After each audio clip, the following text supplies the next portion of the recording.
Kanyang ginawang mga kabutihan, mga ako ay talisa, ako ay dumain sa Diyos na dapat purihin. Handa kong purihin ang mga awitin, kung sa kasalanan ako'y magtutuloy, di ako daringginin kong Panginoon. Ngunit tunay akong dininig ng Diyos sa aking dalangin. Ako ay sinagot. Purihin ng Diyos, siya'y papurihan. Yamang handain ko'y kanyang pinakinggan at ang pag-ibig niya ay aking kinamtan. So, doon po makikita natin kung paano nakipag-present si David kay God sa kanyang mga kapalisan. Kaya sa atin sa umagang ito, ating papurihan at laging pasalamatan sa Diyos. Kahit anuman mga sitwasyon na dumarating sa buhay natin, anong pamagitan ng ating mga masayang mga awitin. With that, gusto ko kayong welcome sa ating Sound Out, lingguang servisyo ng Builders Love Hope. Love Hope. Yan, parang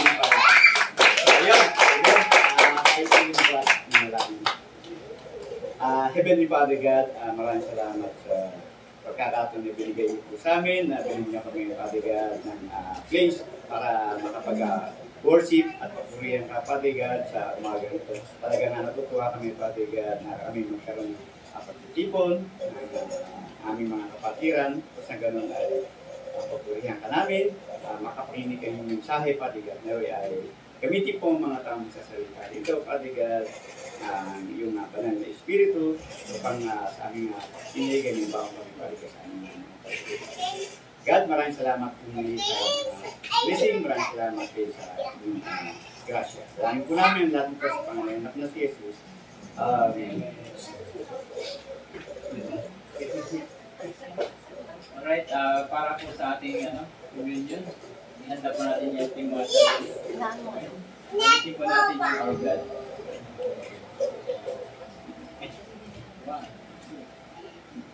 Water will turn into wine, open the eyes of the blind. There's no one like you, none like you. Into the darkness you shine, out of the ashes we rise. There's no one like you, none like you. Our God is greater, our God is stronger. God, you are higher than any other. Our God is healer, awesome in power. Our God, our God. Into the darkness you shine, out of the ashes we rise. There's no one like you, none like you. Our God is greater, our God is stronger. God, you are higher than any other. Our God is healer, awesome in power. Our God, our God.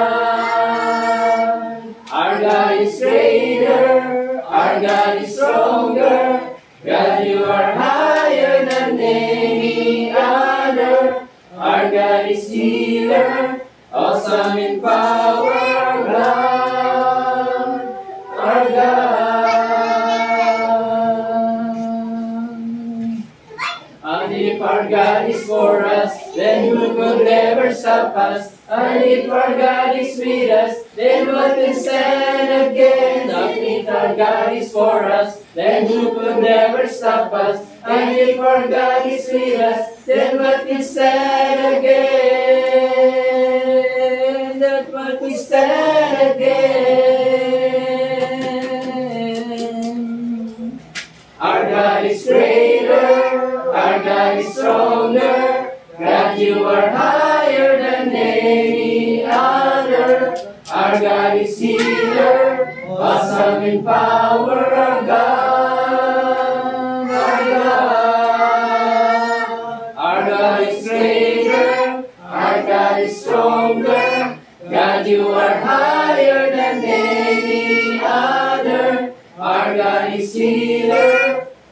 coming power, our God, our God.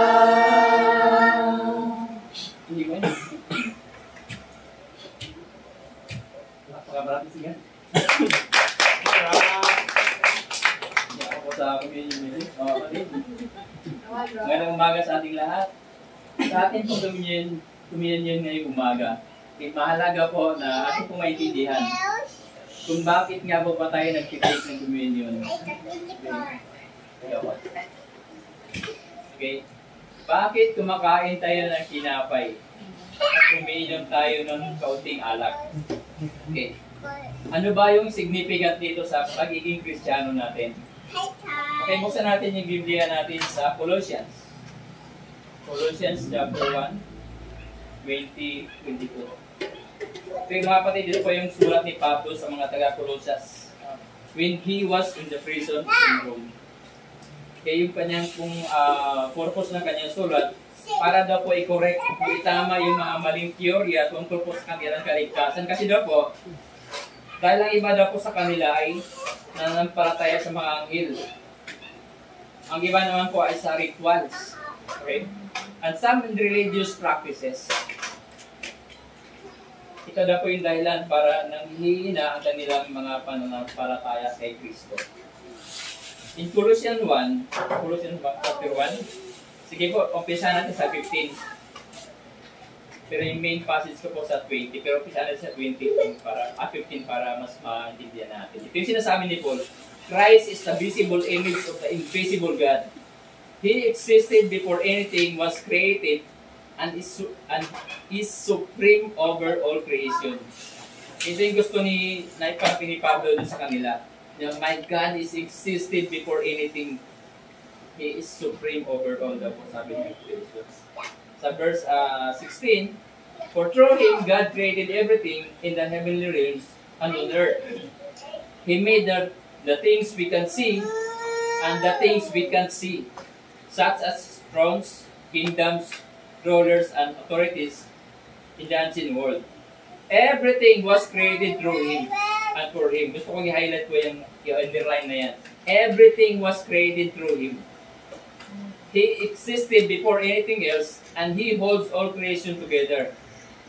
Christ is also the head of the church, which is His body. He is the beginning, supreme over all who rise from the dead. So He is first in everything. Verse 19, for God in all His fullness was pleased to live in Christ. Okay, ito na po yung pinaka-main passage sa verse 20. And through Him, God reconciled everything to Himself. He made peace with everything in heaven and on earth by means of Christ's blood on the cross. 21. This includes you, who were once far away from God. You were His enemies, separated from Him by your evil thoughts and action. Yet, now He has reconciled you to Himself through the death of Christ in His physical body. As a result, He has brought you into His own presence, and you are holy and blameless as you stand before Him without a single fault. Okay, ito po yung sagot dun sa tanong natin, bakit nga ba tayo nag-take ng communion? At bang alalahanin natin yung ginawa ni Kristo sa cross? Yung sakit na dinanas niya habang siya ay naglalakad, napasan-pasan po yung bigat ng cross. Habang siya po ay pinubugbog, habang siya ay may kurunang tinik sa ulo, habang patuloy siya pinuputyan ng mga tao na ayaw dun sa kanya. Basahin po natin sa Tagalog kung verse 20 hanggang 22. Sa Magandang Balita Biblia sabi, at sa pamamagitan ng anak, niloob ng Diyos na ang lahat ng bagay, maging sa langit o sa lupa, ay pinagkasundo. Ito yung sinasabi ni Reconcile, di ba? Pinagkasundo kay Kristo. Pinagkasundo sa Kanya. Nakamtan ng kapayapaan sa pamamagitan ng dugo ng Kanyang anak na inalay po sa cross. Sa verse 21, dati tayo mga malayo sa Diyos at naging kaaway niya dahil sa inyong paggawa o sa aking paggawa yung mga pag-iisip ng masama. Ngunit, naging tao daw si God, ang Diyos, at sa pamamagitan ng kanyang pagkamatay ay pinagkasundo kayo sa Diyos. Nang sa gayon daw maiharap niya kayong banal, walang kapintasan at walang dungis. Mga napakabanal po ng communion, di ba? Walang biro. So, may namatay na walang kasalanan, di ba? Inako niya ang dapat sa atin ay mangyari. Tayo dapat imabako doon sa cross. Ito yung sabi sa apply, tutunan ko sa apply. Sabi niya, ito na si God. God was not only willing to take us back. Hindi na siya willing na gano'n na kunin niya tayo, but He desperately desired us back. Yung ninanais ba? Eager na eager si God na kuhanin tayo ulit. Makuha niya tayo kung saan na po tayo nakalagay. Diba? Sa ating pagkain ng tinapay at na yung tinapay na sumisimbolo po ng kanyang katawan, at ipag-inom natin ng alak na sumisimbolo po ng kanyang dugo, sana po ma-refresh po yung natin, yung mga puso natin, yung ma-refresh yung mga pag-iisip natin, malinis muli yung mga konsensya natin. Dahil tayo na po ay tinubos ng Jesus ng kanyang kamatayan sa cross. At dahil din po yun sa mga nagawa natin mga kasalanan. Amen po. Tayo po yung nanalangin sa ating communion. Panginoon na sa langit, salamat po kami sa pagmamahal niyo po dahil sa pamamagitan po ni Kristo. Kami po ngayon ay nag-tipon-tipon kung alalahanin namin ang kanyang pagmamahal. Alalahanin namin ang kanyang ginawa sa cross. Alalahanin namin yung kanyang hirap, sakit, emotional God na nararamdaman. And grateful po kami dahil may pagkakataon kami na i-release namin yung heart namin. Saan po ba kami sa buhay namin ngayon? Alam namin yung Lord, maraming battle, pero sa araw-araw po patuloy po kaming lumalaban. And alam po namin at alam niyo po na kami po ay nahirapan, pero sabi nga, hindi niyo kami pinapabayaan, sinasamahan niyo po kami. Sarangin namin naman sa pag-take namin kung ngayon ay paligid po yung strength namin spiritually, and the same time, Lord, samahan niyo po kami sa pang-araw-araw na sa ganyan po, naging matapay lang po sa mga hamon. Maring dapat naman, nataas po namin, bless po naman yung tinapay at alak na maglinis po sa amin po sa mga kalooban. Kaya ulit sa Igbo.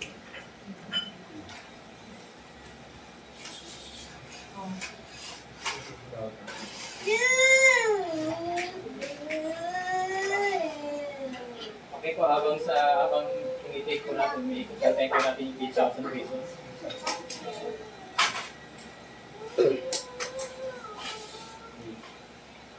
Bless the Lord, oh my soul, oh my soul, worship His holy name.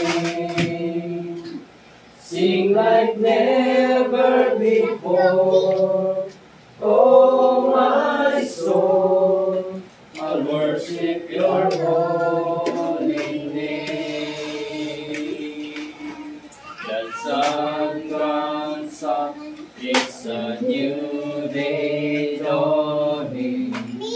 It's time to sing Your song again.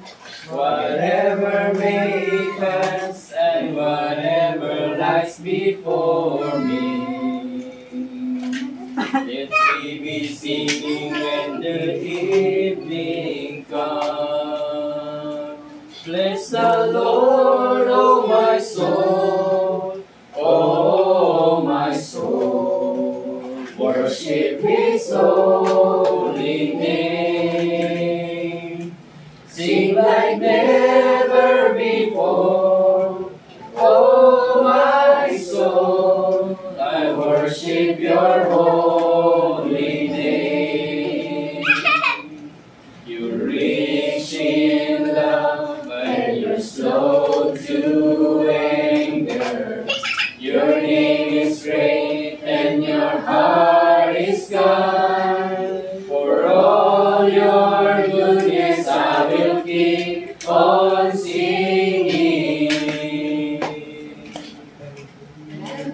1,000 reasons for my heart to find.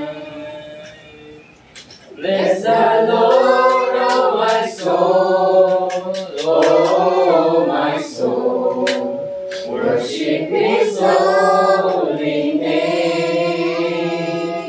Sing like never before, oh my soul. I worship Your holy name.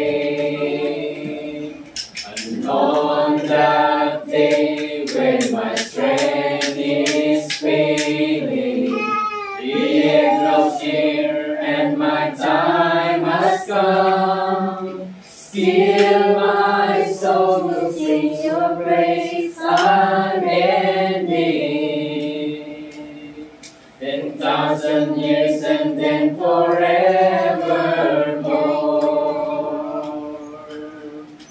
Bless the Lord, oh my soul, oh my soul. Worship His holy name. Sing like never before, oh my soul. I worship Your holy name. Bless the Lord, oh my soul, oh my soul. Worship His holy name. Sing like never before, oh my soul. I worship Your holy name. Lord, I worship Your holy name. Lord, I worship Your holy name. Amen.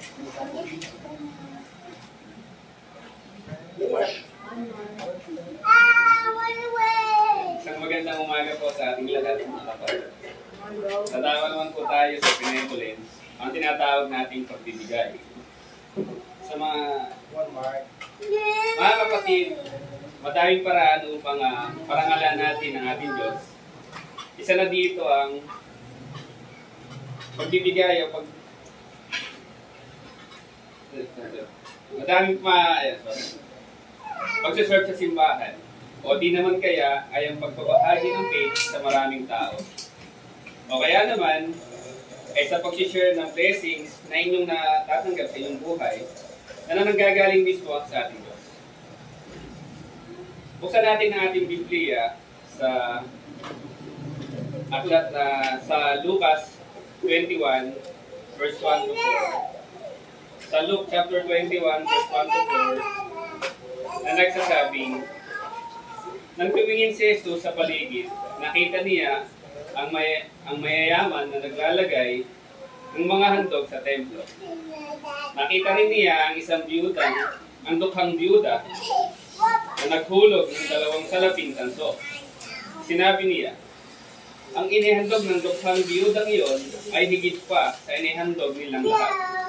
Ang inilagay niya ay ang bahagi lamang ng kanilang kasaganaan. Ngunit, ang kanyang ibinigay ay ang buo niyang pamuhayan. Mga kapatid, dahil sa binasa nating talata mula sa banal na kasulatan, ay nagpapakita po ito ng isang halimbawa sa atin, ang pagiging bukal na puso, sa pag-share ng blessing na nanggagaling sa ating Diyos. Dahil kung sisiyasatin natin ang ating binasa, na nakalagay po dito, na sa kabila ng pinagdadaanan ng isang biyudang mahirap ang buhay, ay nagagawa pa rin niyang magbigay upang parangalan niya ang ating Diyos. Ganoon po, ka-pure ang kanyang puso pagdating sa pagbabahagi ng kanyang biyayang natatanggap mula sa ating Panginoong Diyos. Dahil kung iisipin po natin, ay sa halip na ibibili na niya ng kanyang mga kailangan sa pang-araw-araw na iyong buhay, ay nakuha pa din niyang magbigay para sa ating Diyos. Kumpara sa isang mayamang tao na ang kanyang ibinahagi lamang ay ang sobra sa kanyang yaman. Kaya nga mga kapatid, ano man ang sitwasyon mo ngayon sa iyong buhay, may problema man na pinagdadaanan, ay sigurado po akong guest kapatid, bigat. Kasi nandito ka ngayon, malakas. Blessing po yun ng ating Diyos. Sabi nga po sa Malakay 3:10, subukin ninyo ako sa bagay na ito. Kung di ko buksan ang mga bintana ng langit at ibuhos sa inyo ang mga saganang pagpapala. Amen. Magdasal po tayo sa ating pagbibigay. Panginoong Diyos, magandang umaga po sa inyo. Salamat po, Panginoon, sa mga biyayang natatanggap namin sa aming buhay at talagang walang sawa mo kaming pinagkakalooban ng biyaya. Salamat po sa kalakasan ng aming katawan at patuloy na kaming iningatan sa pang-araw-araw ng aming buhay. Dalangin namin, Panginoon, na i-bless niyo po ang bawat resources ng pamilyang nandito, Panginoon. At pakaingatan niyo po kami sa aming pang-araw-araw buhay, especially yung aming mga kalusugan pa. Salamat po muli at dalangin namin ito sa Panginoon Jesus. Amen. Ito ba yun? Mga kapatid, sa ating po pagbibigay, awit ito natin, Here I Am to Worship.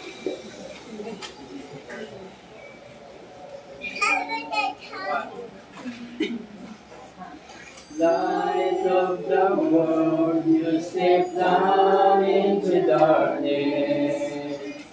Open my eyes, let me see beauty that made this heart adore you. Hope of a life spent with you. Here I am to worship, here I am to bow down, here I am to say that you're my God. You're altogether lovely, altogether worthy, altogether wonderful to me. King of all days, so highly exalted, glorious in heaven above. Humbly you came to the earth you created. For the sake became poor. Here I am to worship, here I am to bow down, here I am to say that you're my God. You're altogether lovely, altogether worthy, altogether wonderful to me. I'll never know how much it costs to see my sin upon the cross. I'll never know how much it costs to see my sin upon the cross. Here I am to worship, here I am to bow down, here I am to say that you're my God. You're altogether lovely, altogether worthy, altogether wonderful to me. Amen.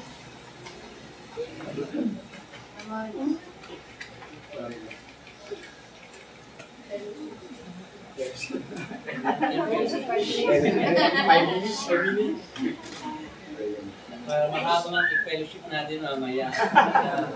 Mamaya na. Okay, so isang magandang umaga sa ating lahat, mga kapatid.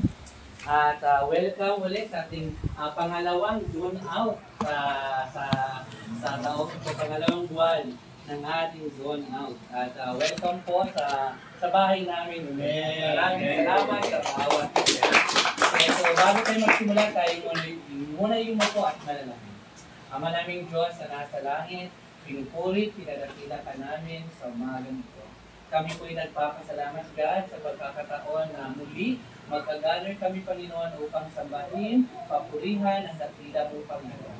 Tulungan mo po kami na maunawaan namin ang iyong mga salita at maisabuhay namin ang mga ito at bilang isang Kristiyano ay patuloy kami mamuhay ayon sa kagustuhan mo at nais mo para sa amin. Gabayan mo po kami sa iyong serbisyo sa umagang ito, sa fellowship namin at sa relasyon sa bawat isa sa amin, Panginoon. Maraming salamat at natin ang dalangin namin sa pangalan ng anak mo si Jesus. Amen. Ang pamagat ng lesson ko sa umagang ito ay ang halaga sa pagsunod kay Jesus. And so, nung naging disciple tayo, pangalawang study natin, pinag-aralan natin ang halaga, yung cost ng pagiging disipulo ni Jesus. And this could be a great reminder para sa atin na habang tayo tumatanda bilang isang disipulo, minsan nakakaligtaan natin ano na ba yung halaga ng relasyon natin sa Diyos na ipinaglalaban natin noong mga unang panahon. At ano nang nangyari sa atin ngayon bilang isang Kristiyano. Buksan natin ang ating banal na kasulatan sa Lucas Kapitulo 9, versikulo 57 hanggang 62. Sa Luke chapter 9, verse 57 to 62. Ayan, sabi dito, samantalang sila'y naglalakad, may isang lalaking lumapit at nagsabi kay Jesus, susunod po ako sa inyo kahit saan kayo pumunta. Sumagot si Jesus, may lungga ang asong gubat at may pugad ang mga ibon. Ngunit ang anak ng tao ay wala man lamang mapagpahingahan. At sinabi naman niya sa isa, sumunod ka sa akin. Ngunit sumagot ito, Panginoon, hayaan lang po muna ninyong may palibing ko ang aking ama. Sinabi ni Jesus sa kanya, hayaan mo na ang mga patay ang maglibing sa kanilang mga patay. Ngunit humayo ka at ipahayag mo ang kaharian ng Diyos. May isa namang nagsabi sa kanya, susunod po ako sa inyo, Panginoon. Ngunit hayaan ninyong magpaalam muna ako sa aking pamilya. At ganito naman ang tugon ni Jesus. Sino man nagsimulang mag-araro, ngunit panay ang lingon ay hindi karapat-dapat sa kaharian ng Diyos.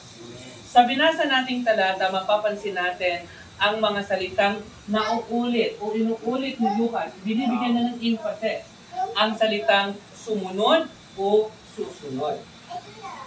Makita natin siguro isinalaysay ni Lucas ang kwento na ito dahil alam niya na bilang isang Kristiyano, kailangan maintindihan natin ano ba ang halaga ng pagsunod natin kay Jesus. Tatlong lalaki ang makikita natin sa kwento na nagnanais na sumunod kay Jesus.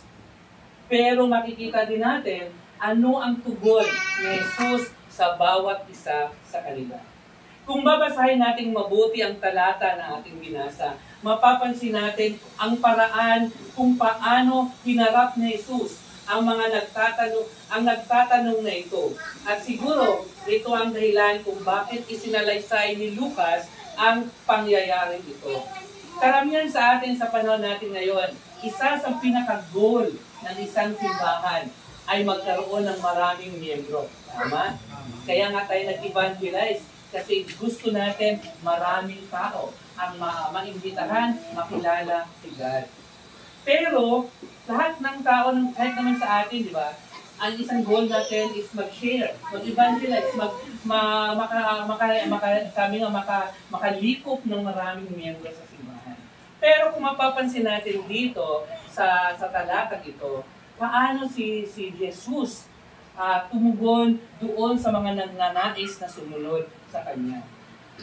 Ito ang, bawat isa sa atin, ito ang ating adhikain at inaasahan na makakita tayo ng maraming miyembro na mapunta sa simbahan.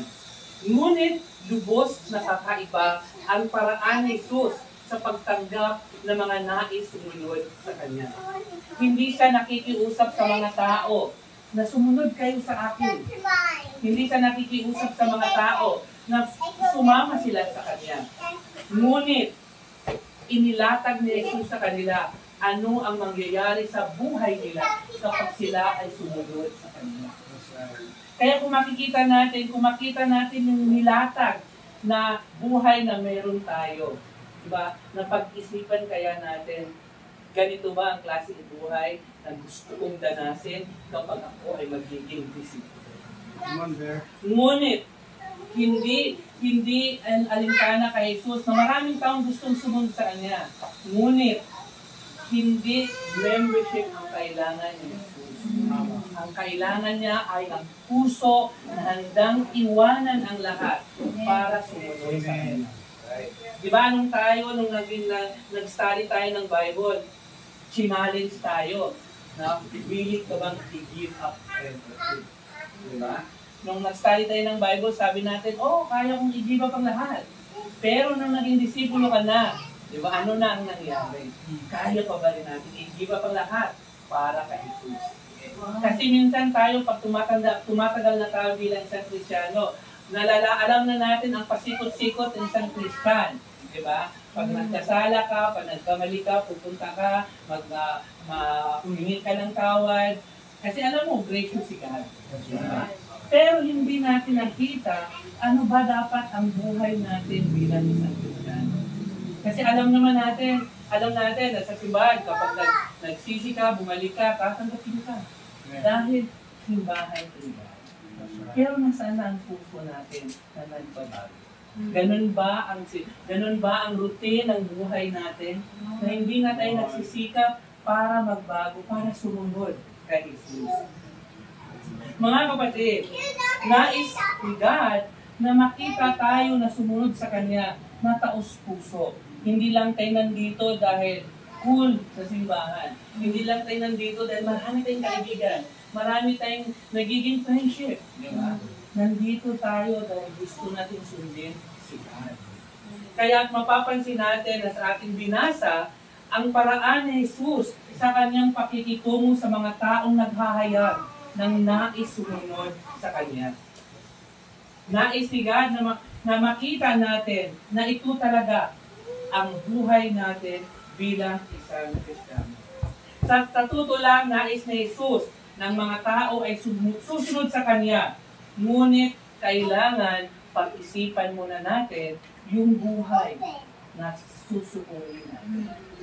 Kaya ba natin na makarating sa dulo? Kasi sabi nga, yung reward na ibibigay sa atin ni God sa dulo.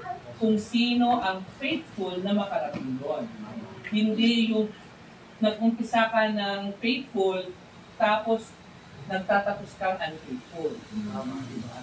Hindi natin masisiguro ang reward na ibibigay ni God sa atin. Kaya samahan niyo kung himay-himayin natin ang scripture na ito para mas lalong maunawaan natin ano ba talaga ang buhay natin bilang isang Kristiyano. Unang punto na nais kong ibahagi sa atin, ang pagsunod kay Jesus ay walang katiyakan sa mundo. Sabi nga sa Lucas chapter 9, verse 57 to 50, samantalang sila ay naglalakad, isang lalaking lumapit at nagsabi kay Jesus, susunod po ako sa inyo kahit saan kayo pumunta. Sumagot si Jesus, may lungga ang asong gubat at may pugad ang mga ibon. Ngunit ang anak ng tao ay wala man lang mapagpahingahan. Ito ay isang malinaw na pahayag ni Jesus. Na kung pwede ba natin sabihin na wala tayong ideya kung ano ang maaaring mangyari sa buhay natin kapag tayo sumunod kay Jesus. Sa paglalakbay natin bilang isang Kristiyano, hindi malinaw ano ba ang maaaring mangyayari sa atin sa pagsunod natin kay Jesus. Kakayanin mo pa ba o gugustuhin mo pa ba na sumunod kay Jesus? Dahil tayo, lalo na tayo bilang mga professional, di ba? Gusto natin, sigurado ang buhay natin. Di ba? Kaya nga tayo nagtatrabaho kasi gusto natin masiguro na maganda ang future natin. Kaya tayo nagsisikap na magtrabaho kasi gusto natin sigurado yung future ng mga anak natin. Di ba? Tama? Pero bilang isang Kristiyano, hindi sigurado ang buhay natin. Kapag tayong tinawag ni Jesus na maging disipulo, kailangan willing ka na ibigay ang buong puso mo para kay Jesus. Diba? Sinabi ni Jesus ng pagsunod sa Kanya, kahit saan siya pupunta, ay hindi magiging madaling paglalakbay. Hindi siya katulad sa mga rabay, sa mga Pariseo, na kapag sila'y naglalakbay, nasa magandang hotel, nasa mga magagandang mga palasyo, nasa magandang mga upuan kapag sila'y nasa party. Diba? Pero sinasabi ni Jesus, diba? Siya, nangangaral siya, pero hindi siya nakatira sa hotel. Diba? Naglalakbay siya, hindi siya sumasakay ng sasakyan. Wala siyang bodyguard. Ganun ang buhay natin bilang isang Kristiyano. Makikita natin na pinapangaral ni Jesus ang tunay na pananampalataya, pagtitiwala natin. Nang lumabas si Jesus mula sa kanyang trono sa kaluwalhatian upang pumunta dito sa mundo, namuhay siya at namatay siya para sa atin. Iniwan niya ang lahat ng karangyaan sa langit para sa atin. Diba? Pinagpalit niya ang kayamanan sa kahirapan. Makikita natin ang marangyang palasyo niya ay pinagpalit niya sa kulungan ng baka. Makikita natin si Jesus na kahit sa mga illustration niya, nung illustration niya na barya, wala siyang barya, humiram pa siya ng barya sa disipulo niya para ipakita niya yung illustration na nais niyang iparating sa mga tao. Diba? Sinabi ni Jesus na ang mga uwak ay may mga lungga at ang mga ibon ay mga pugad. Ngunit ang anak ng tao ay walang matitirahan. Diba nakakamangha si Jesus? Ang hari ng kaluwalhatian, tagapagmana ng trono ni God, walang tahanan na masasabing pwede niyang tirahan. Wala siyang katiyakan dito sa lupa. Pinaglaanan siya ng matitirhan ng mga taong nagmamahal sa kanya. Humiram siya ng mga bagay na ginagamit niya para sa kanyang pangangaral. At higit sa lahat, kahit ang kanyang libingan ay hiram lang para sa kanya. Diba? Wala siyang pagmamayari. Wala siyang katiyakan dito sa mundo. At ang mga sumusunod kay Jesus ay dapat nating maintindihan na handa nating harapin ang buhay ng walang katiyakan dito sa mundo. Tanging katiyakan lamang natin ay ang katapatan ng Diyos sa atin. Bagaman walang Kristiyano na makikita natin dito sa mundo na may katiyakan ng buhay. Ngunit, mas ligtas tayo kaysa mga pinakamayaman at pinakamakapangyarihan sa mundo ito. Yan ang katiyakan ng meron tayo. Katiyakan, reward na ibibigay ni God sa pagdating sa dulo ng ating paglalakbay. Kaya kung tayo ay susunod kay Jesus at lalakad sa kanyang daan, maaari tayong mawalan ng lahat ng meron tayo. Kaya ba nating mawalan ng mga bagay na nagpapasaya, ng mga bagay na meron tayo? Sabi nga sa Mateo chapter 10 verse 39, sabi diyan, ang nagsisikap na mapanatili ang kanyang buhay, ang siyang mawawalan nito. Ngunit ang mawala ng kanyang buhay, alang-alang sa atin, ay magkakamit nito. Ito ang isang bagay na pag-isipan natin mabuti, mga kapatid. Kaya ba natin mawala ang lahat sa atin? Magkaroon lang tayo ng malalim na relasyon sa Diyos. Kaya bilang isang Kristiyano, hindi nilatag na sa atin, nung nag-study tayo ng Bible, nilatag na sa atin ang ating buhay. Kaya hindi na tayo magtataka kung dumadaan lang tayo ng iba't ibang hirap at pagsubok sa buhay natin, dahil kasama yan sa ating journey patungo sa Diyos. Dahil kung kapag walang paghihirap, walang pagsusubok, hindi ka Kristiyano. Dahil kasama yan sa ating buhay.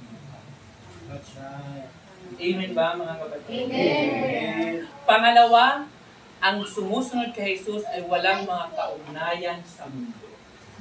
Diba? Sabi sa Lucas chapter 9 verse 59 to 60. At sinabi naman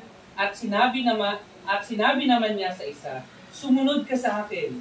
Ngunit sumagot ito, Panginoon, hayaan lang po muna ninyong maipalibing ko ang aking ama. Sinabi ni Jesus sa kanya, hayaan mo ng mga patay ang maglibing sa kanilang mga patay, ngunit tumayo ka at ipahayag mo ang kaharian ng Diyos. Nung unang pagkakataon na nabasa ko ang scripture na ito, nung mag-study ako ng Bible, sabi ko, masyado namang ano yung scripture na to. Wala ba akong karapatan para makilibing sa magulang ko? Magulang ko naman yun. Diba? Pero, kung himay-himayin natin, balikan natin ang kultura ng mga Hudyo ng mga panahon ni Jesus, ang mga patay, wala kasing balsamo nung araw. Na inililibing ang patay within 24 hours. Then after nun, after a year, babalik ang mga anak para muling ilibing ang magulang nila na yung mga buto, kukunin nila at muli nilang ilibing sa isang espesyal na libingan. Kaya sinabi ni Jesus ang mga bagay na ito dahil gusto ni Jesus na makita niya ano ba ang priority mo sa buhay mo. Kasi itong time na to, tapos na nailibing yung tatay niya. At sa tradisyon nila, sa tradisyon ng mga Hudyo sa panahon ni Jesus, maaring nais ng lalaking ito ay tuparin lamang ang kanyang tungkulin bilang pinakamatandang anak na ilibing ang kanyang ama. Manatili sa tabi ng ama upang makuha ang kanyang mana. O manatili malapit sa katawan ng kanyang ama ng hanggang 1 taon upang muling ilibing ang mga buto nito ayon sa kanilang tradisyon. Dahil inililibing na ang kanilang mga patay within 24 hours. Kaya yung pangalawang paglilibing nun, after one year na yun, nababalik ang mga anak para ilibing ito. Kaya ito ay isang kaugalian ng mga Hudyo noong mga panahon ni Jesus. Ito ang kanilang sinusunod. Kaya sinabi ni Jesus ito dahil gusto ni Jesus na makita yung priority mo bilang isang Kristiyan. Hindi naman ibig sabihin na hinahadlangan ka na makilibing sa mga magulang mo. But gusto ni Jesus makita yung priority, tamang priority na dapat gawin. Sa anumang kaso, ang sagot ni Jesus ay malinaw. Nang kahilingang ito ay magbubunga sa pagpapahalaga, sa tradisyon, o sa sariling kagustuhan ng disipulo kaysa pagsunod kay Jesus. Kasi ang pangalawang paglilibing sa kanyang magulang ay tradisyon na lang nila yun. Na after 1 year, babalik yung mga anak para ilibing uli yung kanilang magulang. So, ito ay, kaya malinaw sinasabi ni Jesus, ano bang pinapahalagahan mo? Ang tradisyon na pinanghahawakan mo, ang sarili mong kagustuhan, o yung nais ng Diyos na ipalaganap ang kanyang salita. Maraming mga tao, lalo na sa atin, lalo na sa mga kabataan, sa mga bagong kasal, sa mga bata pa. Minsan sinasabi natin, saka na lang ako susunod kay Jesus. Kasi marami pa naman akong pagkakataon. Like bata pa ako. Marami pa akong dapat gawin. Marami pa akong dapat patunayan sa trabaho. Marami pa akong dapat mga pangarap na gusto kong abutin. Diba? Kailangan kong maglaan ng pangkabuhayan para sa aking pamilya. Diba? Hindi ba nais ng Diyos? Minsan sinasabi naman natin, di ba? Gusto rin naman ni God na maging responsable ako para sa pamilya ko. Gusto rin naman ni God na maging makatulong ako sa simbahan. Di ba? Totoo naman yun at valid naman yun, mga kapatid. Ngunit kapag tayo'y tinawag ng Diyos na sumunod sa Kanya, dapat matutunan natin paano ialay ang buong buhay natin para kay Kristo. Maging ito man ay sa ministry o sa anumang mga gawain, inatang ng Diyos ay sa atin. Ang kanyang tawag ang dapat nating uunahin, dapat nating priority. At walang anumang dahilan ang dapat makahadlang sa nais ng Diyos para sa buhay natin. Dahil sa panahon natin bilang isang Kristiyano, maraming gusto'y God na gawin natin bilang isang Kristiyano. Ngunit, nahahadlangan tayo sa mga bagay na ninanais natin sa mundo. Dahil lalong-lalo na kapag tayo ay sa trabaho natin, di ba? Ang isang pangarap natin, magkaroon ng mas mataas na posisyon, magkaroon ng mas mataas na sweldo, magkaroon ng mas maraming property sa buhay natin. But sometimes, nakakaligtaan natin, ano ba ang gusto ni God para sa atin? Nagkakaroon pa ba tayo ng time to spend time with God? Kahit gaano tayo ka-busy, may time ba tayo para mag-spend time with God?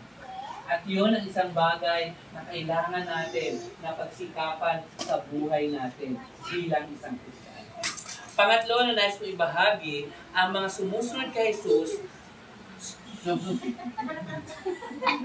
ang mga sumusunod kay Jesus ay walang mga pumipigil mula sa mundo.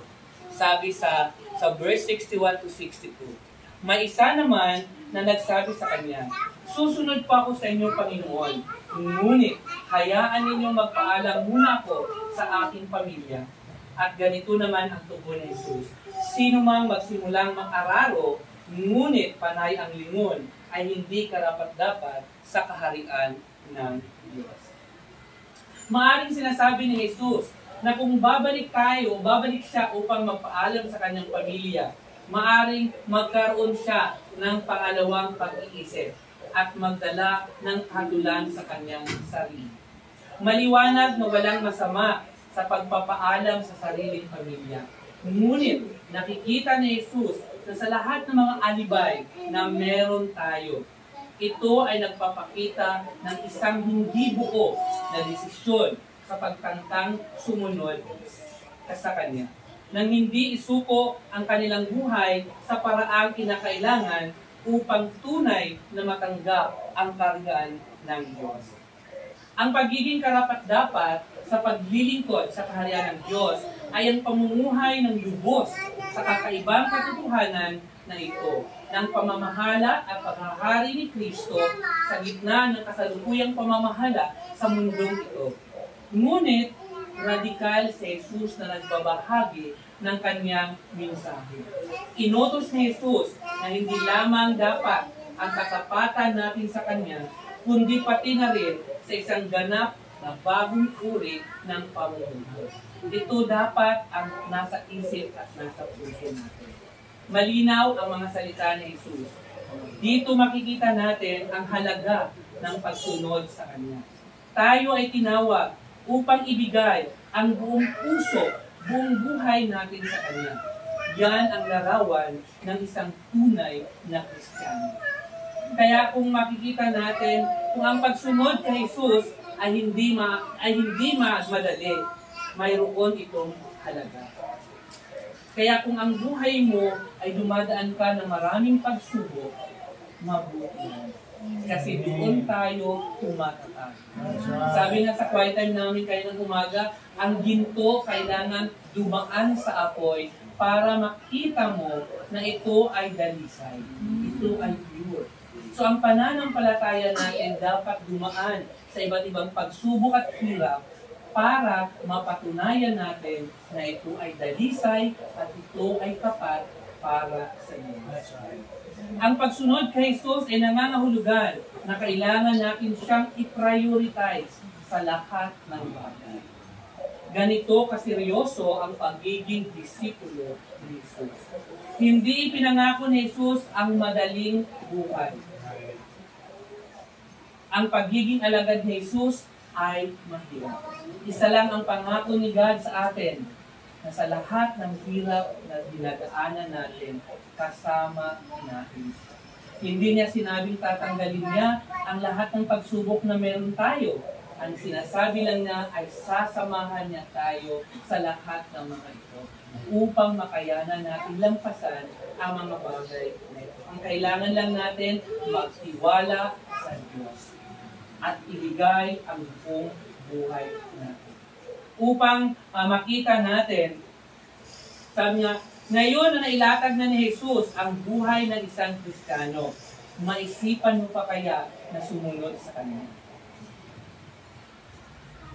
Kung ganito pala kahirap ang buhay natin bilang isang Kristiyano, kakayanin mo pa ba hanggang dito?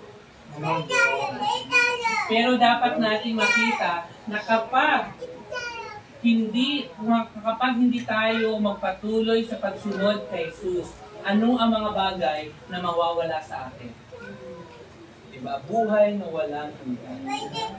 Yan ang isang bagay na mawawala sa atin kapag hindi tayo magpatuloy sa ating pagsunod kay Jesus. Walang patnubay sa buhay na ito. Diba? Kapag hindi tayo magpatuloy sa ating relasyon sa Diyos, diba? Wala. Yung discipling time natin, yung D-times natin, malaking tulong yun bilang patnubay sa buhay natin bilang isang Kristiyano upang mapangalagaan natin ang relasyon natin sa Diyos. At higit sa lahat, wala tayong pagkakataon na papurihan ang Diyos. At yan ang mga bagay na maaring mawala sa atin kapag hindi tayo magpatuloy na maging tapat na tagasunod ni Jesus. Maraming salamat sa pakikinig to God.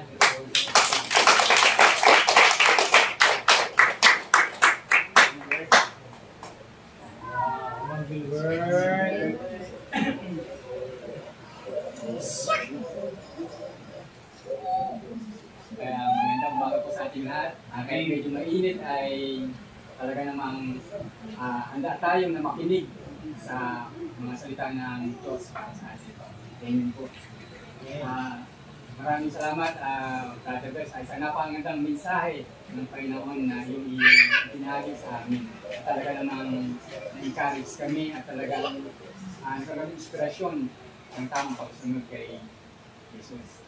So, mga kapatid, bago po tayo naging disciples at bago tayo yung tinanggap natin na maging alagad ng Panginoon, tayo po yung nagdesisyon na sa ating tanggapin ng buo at sumunod sa Kanya. Sabi nga po sa kanta na I have decided to follow Jesus. At mayroon pa, no turning back. No turning back. Talaga namang nakaka-inspire na tayo po ay sumunod sa Diyos. Thanks God. Lord, mga kapatid, ang response ko lang po sa mensahe ito para po inyo lang sa akin at sa inyo din na para po magawa natin ang tamang pagsunod kay Jesus. Siguro ko po sa lahat ng ating mga ginagawa, sa trabaho man or sa personal, dapat natin gawing priority si God. So hindi natin gawing parang optional lang, hindi natin pwedeng gawing sa baba o sa gitna, kailangan siya ang laging nasa top na right? Para masabi natin na tayo talaga ay sumusunod sa pagsunod. At pangalawa, masabi ko ulit na dapat nating tanggalin ang mga nakadikit sa ating sarili, sa ating buhay na siyang humahadlang sa tamang pagsunod kay God. Ano ba yun? Number one, siyempre yung temptation, di ba po? Linggo, church ako, mga barkada, so dapat alam mo talaga na si God ang talagang ang nasa isip mo. Na temptation sa mga worldly pleasures na nangulugan ng pag-deny natin sa ating mga sarili. Kapatid, pag tayo po ay tinawag ni God na sumunod sa Kanya, ibig sabihin tayo po ay napakahalaga sa Kanya. Napaka-espesyal po tayo sa Kanya. Sapagkat hindi niya tayo ninanais na mapunta sa maling landas. So, yun lang po. Maraming salamat. Amen!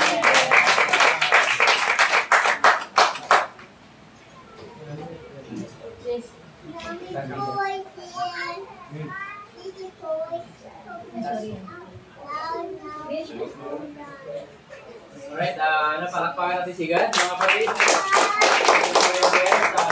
Napakagandang mensahe para sa amin. Kaya, mainit yung panahon, mas lalo kami nag-init spiritually. Grabe. Binusog niyo po ang aming mga puso at isipan. Okay, dapat panguling awitin. Awit po tayo ng Lead Me to the Rock. Ito bro, Lead Me to the Rock. Alright, come on. Lead me to the rock that is higher than I, higher than I, higher than I.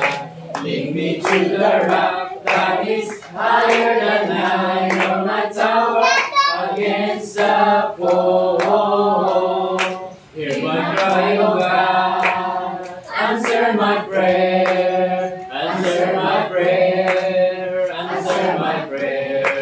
Hear my cry, O God. Answer my prayer. You're my tower against the foe. I take refuge in the shelter of your wings. The shelter of your wings. Shelter of your wings.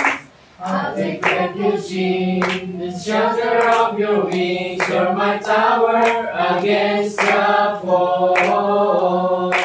I fulfill my vows day after day, day after day, day after day. I fulfill my vows day after day. You're my tower against the foe.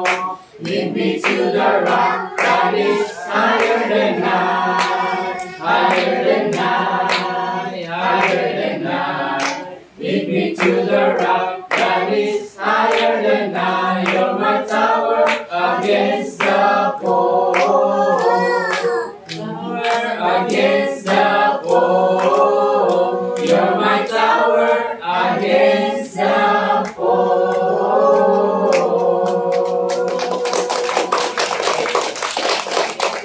Kumain muna tayo bago ang birthday celebration para hindi tayo gutom.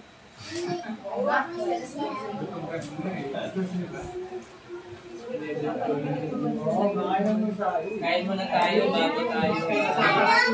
Wow! Thank you for watching. Gilbert, basta Click and subscribe. Oo nga.